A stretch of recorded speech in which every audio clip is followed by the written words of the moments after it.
कातिल किसकी वजह से जेल गया था सत्येंद्र। शाम के यही कोई 5 बजे अचानक रक्षा जोर से चिल्लाई तो उसकी चीख सुन कर चचेरी भाभी रश्मि ही नहीं, आस पड़ोस वाले भी उसके पास आ गए थे। उसके पास आने वालों को उससे यह नहीं पूछना पड़ा था कि वह चिल्लाई क्यों थी, क्योंकि वह जिस कमरे में खड़ी थी सामने ही पलंग पर 55 वर्षीय सुनीता की लाश पड़ी थी। उनके दोनों हाथ बंधे थे और मुंह में कपड़ा ठुनसा था। कमरे की अलमारी का सामान बिखरा हुआ था। स्थिति देखकर ही लोग समझ गए कि यह लूट के लिए हत्या का मामला है। सभी हैरान थे कि दिन दहाड़े घर में अन्य लोगों के होते हुए यह सब कैसे हो गया और किसी को पता तक नहीं चला।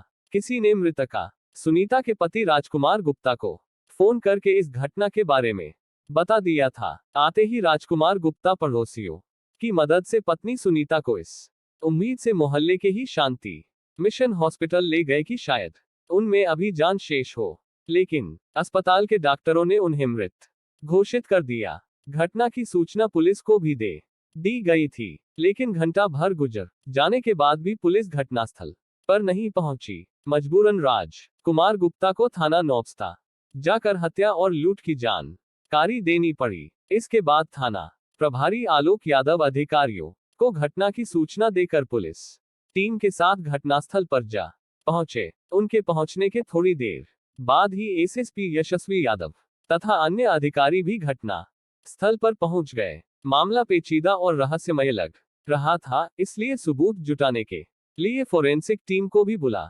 लिया गया था। फोरेंसिक टीम ने अपना काम कर लिया तो अधिकारियों ने कमरे में जाकर लाश का निरीक्षण शुरू किया। कमरे में रखी लोहे की अलमारी खुली पड़ी थी। उसमें रखे गहनों के डिब्बे और सामान इधर उधर बिखरा पड़ा था। गहने और अलमारी में रखी रकम गायब थी। घटनास्थल और शव का निरीक्षण करने के बाद पुलिस ने पंचनामा तैयार कर शव को पोस्टमार्टम के लिए भिजवा दिया। इसके बाद पूछताछ शुरू हुई। पुलिस को जब पता चला कि घटना के समय मकान के पीछे वाले कमरे में मृतका की बहू रश्मि और भतीजी रक्षा लैपटॉप पर शादी की वीडियो देख रही थी, तो यह बात पुलिस के गले नहीं उतरी, क्योंकि आगे वाले कमरे में लूट और हत्या हो गई और पीछे के कमरे में मौजूद इन दोनों महिलाओं को इसकी भनक तक नहीं लगी थी। पुलिस ने दोनों से काफी पूछताछ की।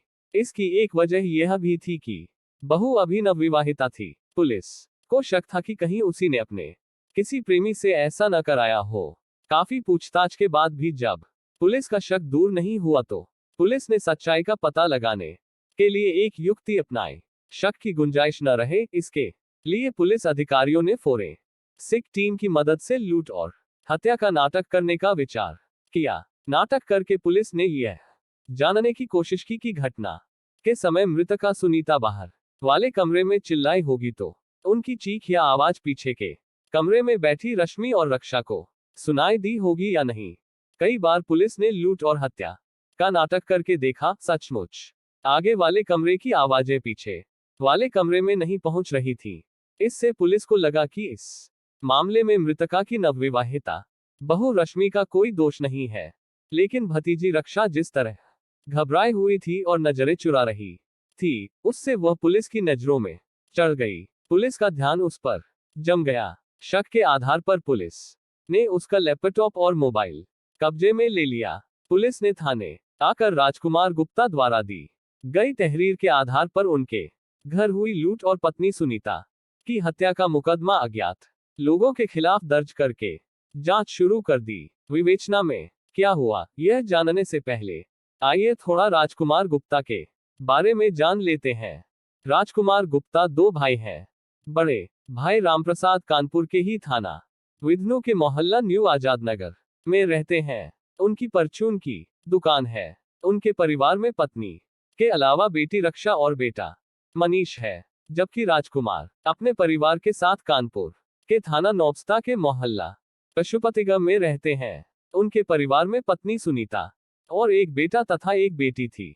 बेटी की शादी उन्होंने पहले ही कर दी थी। अब वह एक बेटे की मां है। राजकुमार का तंबाकू का बिजनेस है। सब कुछ ठीक ठाक चल रहा था, लेकिन 2-3 महीने से न जाने कौन राजकुमार को परेशान कर रहा था। बार बार फोन करके वह उनसे मोटी रकम की मांग कर रहा था। 5 दिसंबर को उनके इकलौते बेटे हिमांशु की शादी थी। हिमांशु राजकुमार का इकलौता बेटा था। उनके पास किसी चीज की कमी नहीं थी, इसलिए वह बेटे की शादी खूब धूमधाम से करना चाहते थे। शादी की तारीख नजदीक आते ही राजकुमार के नजदीकी रिश्तेदार आने लगे थे। उनकी बेटी शिवांगी भी अपने 1.5 वर्षीय बेटे शुभम के साथ भाई की शादी में शामिल होने के लिए आ गई थी। 3 दिसंबर की शाम 6 बजे अचानक शिवांगी का बेटा शुभम घर के बाहर से गायब हो गया। बच्चे के इस तरह गायब होने से घर में हड़कंप मच गया। क्या किया जाए? लोग इस बात पर विचार कर ही रहे थे कि राजकुमार के मोबाइल फोन पर किसी ने शुभम के अपहरण की बात कह कर 15 लाख रुपए की फिरौती मांगी। शुभम के अपहरण की बात सुनकर घर में रोना पीटना मच गया। वे लोग पुलिस से बच्चे को मुक्त कराने की गुजारिश कर ही रहे थे कि तभी उन्हें घर से फोन करके बताया गया कि एक आदमी बच्चे को मोटरसाइकिल से घर के सामने छोड़ गया है। बच्चा सकुशल मिल गया तो थाना नौबस्ता पुलिस ने इस मामले में कोई कार्रवाई नहीं की, जबकि उसे उस मोबाइल नंबर के बारे में पता करना चाहिए था। बहरहाल भले ही बच्चा वापस आ गया था, लेकिन राजकुमार और उसके घर वाले इस घटना से परेशान थे। 5 दिसंबर को राजकुमार के बेटे हिमांशु की शादी थी। शादी से एक दिन पहले किसी ने राजकुमार गुप्ता को फोन करके कहा कि वह 15 लाख रुपए की व्यवस्था कर के बताए गए स्थान पर पहुंचा दे, वरना शादी से पहले उनके बेटे हिमांशु की हत्या कर दी जाएगी।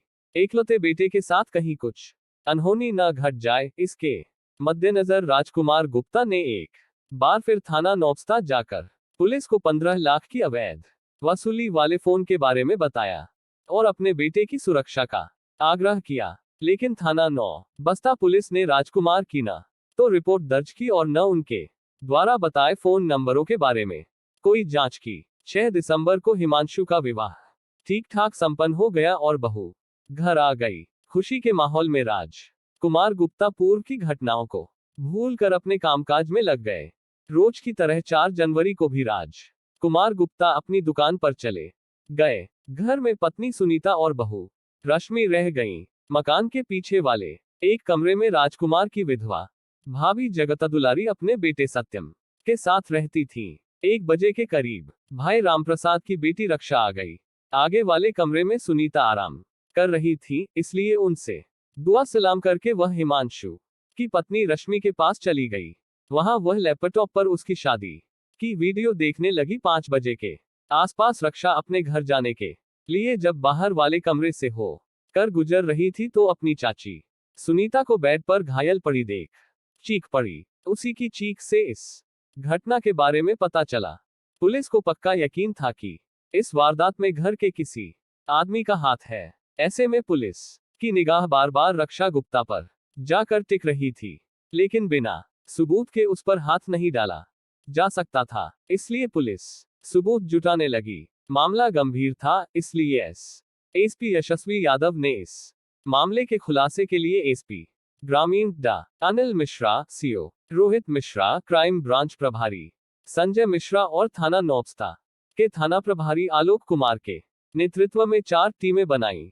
मोबाइल फोन अपराधियों तक पहुंचने में काफी मददगार साबित होता है, इसलिए पुलिस की इन टीमों ने मोबाइल फोन के जरिए हथियारों तक पहुंचने की योजना बनाई। पुलिस ने मृतका सुनीता, रश्मि और रक्षा के मोबाइल फोन नंबरों की कॉल डिटेल्स निकलवाई। इनका अध्ययन करने के बाद पुलिस ने उन मोबाइल नंबरों को सर्विलांस पर लगा दिया जिन पर उसे संदेह हुआ। रक्षा के नंबर की कॉल डिटेल्स में पुलिस को एक नंबर ऐसा मिला जिस पर घटना के बाद तक उस का संपर्क बना रहा था, लेकिन उस के बाद वह मोबाइल नंबर बंद हो गया था। इस बात से पुलिस को रक्षा गुप्ता पर शक और बढ़ गया। पुलिस ने इसी शक के आधार पर घटना के समय से 2 घंटे पहले और 2 घंटे बाद का पशुपतिगा क्षेत्र के सभी मोबाइल टावरों का पूरा विवरण निकलवाया। इसका फिल्टरेशन किया गया तो रक्षा की उस नंबर से घटना के पहले और बाद में बातचीत होने की पुष्टि तो हुई ही, उस नंबर की उपस्थिति भी पशुपतिगा की पाई गई। जांच में यह भी पता चला कि दोनों ने एक दूसरे को एसएमएस भी किए थे। इसके बाद पुलिस ने उस नंबर के बारे में पता किया तो जानकारी मिली कि वह नंबर सत्येंद्र यादव का था, जो रक्षा के ही मोहल्ले का रहने वाला था। पुलिस को जब पता चला कि घटना के पहले और बाद में रक्षा और सत्येंद्र ने एक दूसरे को मैसेज किए थे, तो पुलिस ने रक्षा के मोबाइल का इनबॉक्स देखा, लेकिन उसमें कोई मैसेज नहीं था। इसका मतलब उसने मैसेज डिलीट कर दिए थे। पुलिस ने बहाने से सत्येंद्र का मोबाइल फोन लेकर उसे भी चेक किया। उसने भी सारे मैसेज डिलीट कर दिए थे। शायद उन्हें यह पता नहीं था कि पुलिस चाहे तो उन मैसेजों को रिकवर करा सकती है। पुलिस को लगा कि अगर मैसेज रिकवर हो जाए तो इस लूट और हत्या का खुलासा हो सकता है, और सचमुच ऐसा ही हुआ। मैसेज रिकवर होते ही राज कुमार के घर हुई लूट और हत्या का खुलासा हो गया। पता चला कि रक्षा ने ही मैसेज द्वारा चाचा के घर की जानकारी देकर अपने प्रेमी सत्येंद्र यादव से यह लूटपाट कराई थी। पुलिस ने जो मैसेज रिकवर कराए वे इस प्रकार थे। घटना से थोड़ी देर पहले रक्षा ने सत्येंद्र को मैसेज किया था, चाची घर पर है, अभी मत आना। जवाब में सत्येंद्र ने मैसेज किया था, चाची है तो क्या हुआ, मैं आ रहा हूं। इसके बाद सत्येंद्र ने अगला मैसेज भेजकर रक्षा से पूछा, मैं तुम्हारी चाची के घर के पास पहुंच गया हूं, गेट खुला है या नहीं। रक्षा ने जवाब दिया था, गेट बंद है लेकिन अंदर से लॉक नहीं है, मैं घर के अंदर आ गया हूं, तुम अपनी भाभी को संभालना। सत्येंद्र ने मैसेज भेजा, ठीक है, गुड लक, ओके, रक्षा ने जवाब दिया। इसके बाद सत्येंद्र ने 5 बजे के करीब रक्षा को मैसेज भेजा, काम हो गया है, मैं जा रहा हूं। रक्षा ने जवाब दिया, ओके। पुलिस जांच शुरू हुई तो रक्षा ने सत्येंद्र को मैसेज भेजा, कहीं हम फंस न जाएं, सोने वाला जागकर गवाही नहीं देगा, परेशान मत हो। सत्येंद्र ने उसे तसल्ली दी थी। रक्षा का आखिरी मैसेज था।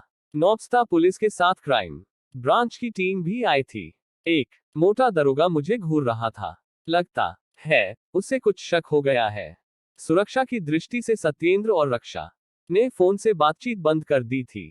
दोनों एक दूसरे को केवल एसएमएस कर रहे थे। सत्येंद्र ने रक्षा के आखिरी मैसेज के जवाब में कहा था, तुम मोबाइल के इनबॉक्स से सारे मैसेज डिलीट कर दो, उसके बाद कुछ नहीं होगा, मैं भी पुलिस के बारे में पता करता रहूंगा। इसके बाद पुलिस के लिए संदेह की कोई गुंजाइश नहीं रह गई थी।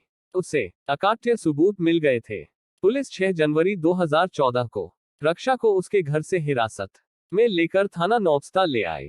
पुलिस ने उससे पूछताछ शुरू की तो काफी देर तक वह इस मामले में अपना और सत्येंद्र का हाथ होने से इनकार करती रही। लेकिन जब पुलिस ने उसके द्वारा डिलीट किए गए मैसेजों को लैपटॉप की स्क्रीन पर दिखाना शुरू किया तो उसकी आंखें फटी रह गईं। अब रक्षा के पास सच उगलवाने के अलावा कोई चारा नहीं बचा था। उसने अपनी चाची सुनीता की हत्या और लूट में सहयोग का अपना जुर्म स्वीकार करते हुए पुलिस को सत्येंद्र से प्यार होने से लेकर इस अपराध में शामिल होने तक की पूरी कहानी सुना दी। रक्षा के पिता रामप्रसाद की छोटी सी परचून की दुकान थी। उस दुकान से सिर्फ गुजर हो पाती थी। घर की आर्थिक स्थिति ठीक नहीं थी। इसके बावजूद उसके पिताजी उसे पढ़ाना चाहते थे। वह महिला महाविद्यालय के द्वई नगर से बीए कर रही थी।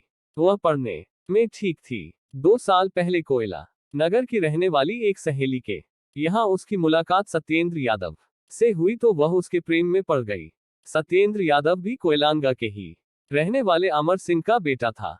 वह रक्षा की सहेली के यहाँ अक्सर आता जाता रहता था। इसी वजह से रक्षा से उसकी मुलाकात होने लगी थी। इन्हीं मुलाकातों में दोनों में आंख में चौली शुरू हुई तो रक्षा बहकने लगी। आगे चलकर रक्षा और सत्येंद्र के बीच ऐसा आकर्षण बढ़ा कि बिना मिले उनका मन ही नहीं लगता था। दोनों मोबाइल पर भी लंबी लंबी बातें करते थे। इस तरह जब दोनों का प्यार परवान चढ़ने लगा तो इस के चर्चे मोहल्ले में होने लगे। रक्षा और सत्येंद्र यादव के प्यार की चर्चा रामप्रसाद के कानों में पड़ी तो वह हैरान रह गए।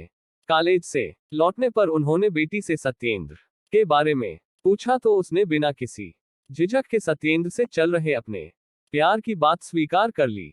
साथ ही उसने यह भी कहा कि वे दोनों एक दूसरे को जी जान से चाहते हैं और जल्दी ही शादी कर लेंगे। रक्षा की बात सुनकर रामप्रसाद हक्के-बक्के रह गए। उन्होंने उसी दिन अपने छोटे भाई राजकुमार के घर जाकर रक्षा और सत्येंद्र के बारे में बताकर कहा कि रक्षा कह रही है कि वह सत्येंद्र से शादी करेगी। अगर उसने ऐसा किया तो घर परिवार की इज्जत मिट्टी में मिल जाएगी। तब राजकुमार और सुनीता ने गैरजाति के लड़के से शादी का विरोध करते हुए कहा, अब घर परिवार की इज्जत बचाने का एक ही रास्ता है कि जल्द से जल्द रक्षा की शादी कर दी जाए।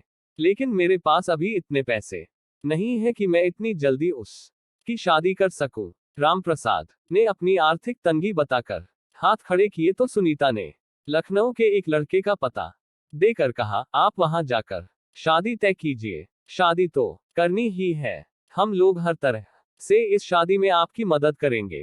रामप्रसाद लखनऊ पहुंचे और सुनीता द्वारा बताए लड़के को देखा। लड़का भी ठीक था और घर परिवार भी, इसलिए शादी तय कर दी। चौथे दिन तिलक चढ़ा कर विवाह की तारीख भी तय कर दी गई। जब इस बात की जानकारी रक्षा को हुई तो वह बौखला उठी। उसने रामप्रसाद से एक बार फिर सत्येंद्र से शादी की जिद की, लेकिन रामप्रसाद ने गैरजाति के लड़के से उसका विवाह करने से साफ मना कर दिया। रक्षा सत्येंद्र के वियोग में छटपटा रही थी। उसने उसके साथ जीने मरने की कस्में खाई थी, इसलिए किसी भी सूरत में वह उससे शादी करना चाहती थी। जब कोई राह नजर नहीं आई तो उसने सत्येंद्र के साथ भागकर शादी करने की योजना बनाई, लेकिन भागकर किसी अनजान शहर में रहने खाने के लिए काफी रुपयों की जरूरत थी। इतने रुपए न सत्येंद्र के पास थे न रक्षा के पास। रुपए कहां से आए, दोनों इस बात पर विचार करने लगे। अचानक रक्षा के दिमाग में आया कि उसके चाचा राजकुमार गुप्ता के पास बहुत पैसा है। वह हमेशा घर पर 20-25 लाख रुपए रखे रहते हैं। अगर किसी तरह वे रुपए उसके हाथ लग जाए तो वह आराम से सत्येंद्र के साथ भागकर अपनी अलग दुनिया बसा सकती है। रक्षा ने जब इस बात पर सत्येंद्र से सुझाव मांगा तो उसने भी हामी भर दी। इसके बाद दोनों किसी भी तरह राजकुमार के घर से रुपए उड़ाने की कोशिश करने लगे। जैसे जैसे विवाह की तारीख 24 फरवरी 2014 नजदीक आती जा रही थी, रक्षा की बेचैनी बढ़ती जा रही थी। वह किसी भी हाल में सत्येंद्र से जुदा नहीं होना चाहती थी। यही वजह थी कि सत्येंद्र को पाने के लिए वह किसी भी हद तक जाने को तैयार थी। उसने चाचा के घर से लाखों रुपए उड़ाने की जो योजना बना रखी थी, उसके लिए मौका नहीं मिल रहा था। वह चाहती थी कि किसी तरह का खून खराबा भी ना हो और चाचा के घर रखे रुपए भी मिल जाएं। इसके लिए वह लगातार चाचा के घर पर नजर रख रही थी। राजकुमार अपने एकलौते बेटे हिमांशु की शादी में लगे थे। शादी में शामिल होने के लिए उनकी बेटी शिवांगी अपने 1.5 वर्षीय बेटे शुभम के साथ मायके आई तो मौका देख कर रक्षा ने उसके बेटे का सत्येंद्र द्वारा अपहरण करा दिया और 15 लाख रुपए की फिरौती भी मांगी। लेकिन जब राजकुमार पुलिस के पास पहुंच गए तो डर कर रक्षा ने सत्येंद्र को फोन कर के बच्चे को वापस छोड़ने को कहा। अपहरण के लगभग 1.5 घंटे बाद सत्येंद्र मोटरसाइकिल से शुभम को गली में छोड़ गया। इस तरह रक्षा और सत्येंद्र की यह योजना असफल हो गई। इसके बाद रक्षा के इशारे पर सत्येंद्र ने राजकुमार को फोन करके हिमांशु की हत्या करने की धमकी देकर 15 लाख रुपए मांगे, लेकिन इसमें भी सफलता नहीं मिली। हिमांशु की शादी हो जाने के बाद राजकुमार रक्षा की शादी की तैयारी करने लगे। रक्षा की फोन पर सत्येंद्र से बात होती ही रहती थी। वह उससे जल्दी कुछ करने को कहती रहती थी, क्योंकि वह उससे किसी भी हाल में जुदा नहीं होना चाहती थी। जैसे जैसे दिन गुजर रहे थे, दोनों की पीड़ा और तनाव बढ़ता जा रहा था। इस स्थिति में जब रक्षा और सत्येंद्र को लगा कि वे राजकुमार के घर रखी नकदी नहीं उड़ा सकते तो उन्होंने लूट की योजना बना डाली। उसी योजना के मुताबिक रक्षा उस दिन अपना लैपटॉप लेकर दोपहर 1 बजे अपने चाचा राजकुमार के घर जा पहुंची। उसने अंदर वाले कमरे में हिमांशु की पत्नी रश्मि को उसके विवाह की वीडियो दिखाने के बहाने उलझा लिया तो सत्येंद्र ने मैसेज भेजकर उसे बता दिया कि वह घर के बाहर आ गया है। उसके प्रेमी सत्येंद्र को गिरफ्तार कर लिया। पूछताछ में सत्येंद्र ने बताया कि उसने यह लूट और हत्या अपने दोस्त विवेक और मनोज के साथ मिलकर की थी। पुलिस ने तुरंत विवेक और मनोज के घर छापा मारा। विवेक तो पुलिस के हाथ लग गया, लेकिन मनोज फरार होने में कामयाब हो गया था। पूछताछ में रक्षा के प्रेमी सत्येंद्र यादव ने पुलिस को बताया कि वह कोयलांगा के शिवपुरम के रहने वाले अमर सिंह यादव का बेटा है। उसके पिता पीएसी में सिपाही है जो इस समय इलाहाबाद में तैनात है। उसका बड़ा भाई जितेंद्र ऑर्डिनेंस फैक्ट्री में नौकरी करता है, जबकि वह बीएससी करके नौकरी की तलाश में था। उसने पुलिस भर्ती की परीक्षा भी दे रखी थी। उसे उसी परीक्षा के परिणाम का इंतजार था, लेकिन उसके पहले ही उसने अपनी प्रेमिका रक्षा के लिए अपना भविष्य ही नहीं, जिंदगी भी दांव पर लगा दी। सत्येंद्र ने पुलिस को बताया था कि वह सिर्फ लूट के लिए आया था। इसके लिए उसने पहले विवेक और मनोज को भेजा था। दोनों ने अंदर जाते ही धक्का मार कर सुनीता को गिरा दिया और उनके मुंह में कपड़ा ठूंस दिया, जिससे वह चिल्ला न सके। उनके हाथों को बांधकर उन्होंने उन्हें वैसे ही छोड़ दिया, लेकिन उन्होंने उसे देख लिया तो अपने बचाव के लिए उसे सुनीता की हत्या करनी पड़ी, क्योंकि वह उसे पहचानती थी। उसने उनके मुंह पर तकिया रखकर उन्हें मार दिया था। इंटरमीडिएट में पढ़ रहा विवेक भी कोयलांगा का रहने वाला था। वह सत्येंद्र का गहरा दोस्त था। सत्येंद्र के कहने पर वह पैसों के लालच में उसके साथ लूट की इस योजना में शामिल हो गया था। पूछताछ के बाद पुलिस ने सत्येंद्र और विवेक की निशानदेही पर 10,000 नकद, करीब 10 लाख के गहने और सुनीता का मोबाइल फोन बरामद कर लिया। माल बरामद होने के बाद पुलिस ने 7 जनवरी को दोनों को अदालत में पेश किया, जहां से उन्हें जेल भेज दिया गया। कथा लिखे जाने तक मनोज पकड़ा नहीं जा सका था। इसी तरह क्राइम स्टोरी पढ़ने के लिए हमारे चैनल को सब्सक्राइब करें। डेली रोज एक नई कहानी मिलती रहेंगे। हमारा चैनल कहानी आरेख। राम मिलन, धन्यवाद।